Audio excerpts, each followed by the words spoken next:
Apakah di Islam itu ada istilah hukum karma untuk turunan Pak Ustadz?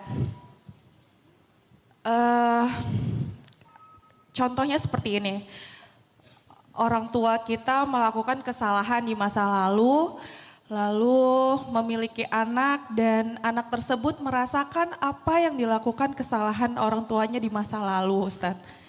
Seperti itu, Ustadz. Dan apakah anak tersebut boleh menyalahkan orang tuanya karena kesalahan orang tuanya di masa lalu, karena anak tersebut berusaha untuk bisa selalu mendekatkan diri kepada Allah dan selalu memperbaiki dirinya kepada Allah, tapi dia merasakan apa yang dirasakan yang tidak diharapkan lah Ustadz, seperti itu Ustadz.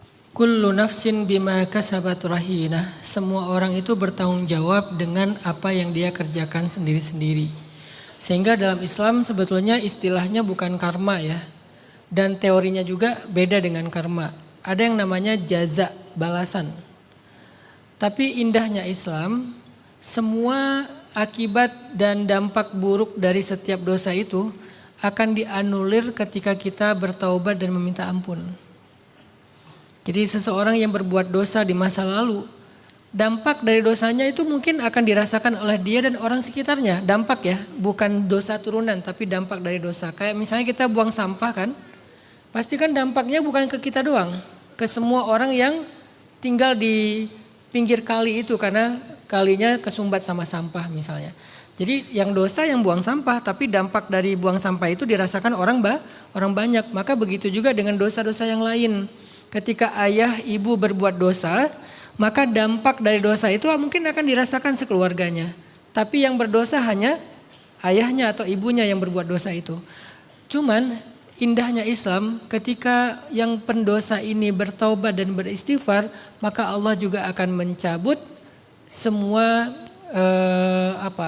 dampak-dampak yang harusnya dia alami sebelum dia alami. Kalau udah terlanjur dia alami akan lanjut. Misalnya dia dosa pakai obat-obatan, kan dampaknya ke kesehatan fisik dia ya. Dia dosa misalnya dia merokok sehingga dia mengalami gangguan pernafasan. Dampaknya juga ke bayinya kan, bayinya juga bisa mengalami pernafasan karena sebagai perokok pasif. Dia yang menghirup asap rokok dari ayahnya misalnya. Tapi begitu ayahnya bertaubat, nggak mau ngerokok lagi, kalau dampaknya tadi masih berjalan, tapi dosanya udah dicabut sama Allah. Padahal dosa itu sendiri itu ada dampaknya. Jadi selain perbuatan kita ada dampaknya, dosa itu juga ada dampaknya. Kalau kita udah bertobat, dampak dari dosa itu akan dicabut. Contoh dampak dari dosa itu apa? Dampaknya hilangnya cahaya keimanan di wajah kita. Kedua, hilangnya cinta Allah kepada kita. Ketiga, hilangnya cinta orang-orang soleh kepada kita. Keempat, hilangnya keberkahan hidup.